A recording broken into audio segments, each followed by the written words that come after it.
तर राजकीय घडामोड सध्या पाहायला मिळते। चंद्रपुरातून ही मोठी बातमी आहे। चंद्रपूर महापालिका 2 अपक्ष नगरसेवकांनी काँग्रेस नेते विजय वडेट्टीवार यांची भेट घेतली आहे। प्रशांत दानव, नंदू नागरकर या 2 नगरसेवकांनी नागपुरात वडेट्टीवार यांची त्यांच्या निवासस्थानी भेट घेतली आणि या दोन्ही नगरसेवकांवर शिवसेना उद्धव बाळासाहेब ठाकरे पक्षाचे नेते संदीप गिऱ्हेंनी दावा ठोकला होता।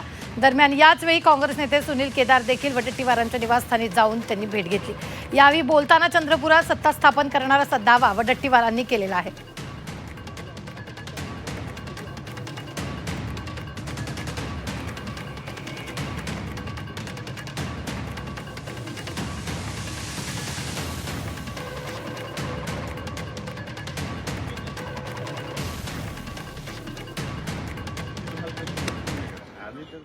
संदीप गिरे बरोबर जवळपास 10 लोकांचा त्यांचा गट आहे। 2 अपक्ष सुद्धा आज त्यांच्या बरोबर आलेले आपण सगळ्यांनी बघितलं आणि त्यामध्ये आमची चर्चा झाली। अगदी अंतिम टप्प्यात आहे, सकारात्मक आहे आणि आम्हाला विश्वास आहे की यातून चंद्रपूर महानगरपालिकेमध्ये सत्ता स्थापनेमध्ये कुठेही अडचण येणार नाही।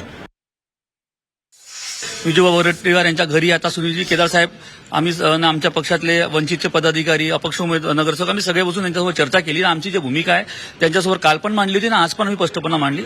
आता तोडगा काढणं सध्या चर्चा तर एकदम सकारात्मक झालेली आहे असं मला वाटते आणि तोडगा काढणं हे काँग्रेसने विचार करावा, समोर काय निर्णय घ्यायचा। तर म्हणजे सकारात्मक चर्चा झाली म्हणजे नेमका काय निर्णय झाला, सकारात्मकता कशात दिसून आली, म्हणजे निर्णय नाही झाला, फक्त बोलताना जे आपण बोलतो का सकारात्मक झाली, याच्यावर तोडगा लवकरच आपल्या समोर दिसेल। सकारात्मक उद्धव बाळासाहेब ठाकरे सेनेचा महापौर होईल या दृष्टीने झाली की कोणत्या दृष्टीने? अशी तर इच्छा आमची आहे पहिल्या डे बंदून का आमचाच महापौर झाला पाहिजे, आमची इच्छा आहे आणि आम्हाला सोडून कोणी अगर महापौर करत असेल तर मित्रपक्ष म्हणून आम्ही काँग्रेसला शुभेच्छा देऊ।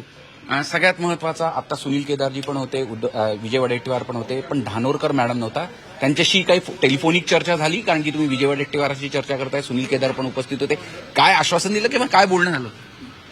जे काँग्रेसचे नेते माझ्याशी संपर्क करत आहे, मी बोललो राजकारणात संवाद असला पाहिजे, त्याच्या काँग्रेसचे सुद्धा का भाजपचे नेते सुद्धा जे मला संपर्क करत आहे, मी प्रत्येकाशी चर्चा करत आहे। परंतु धानोरकर मॅडमतर्फे आतापर्यंत आम्हाला काही अधिकृत काही बोलवणं आलं नाही किंवा चर्चेसाठी आमंत्रण आलं नाही, त्याच्यामुळे त्याच्यासोबत चर्चा करायचा प्रश्नच येत नाही।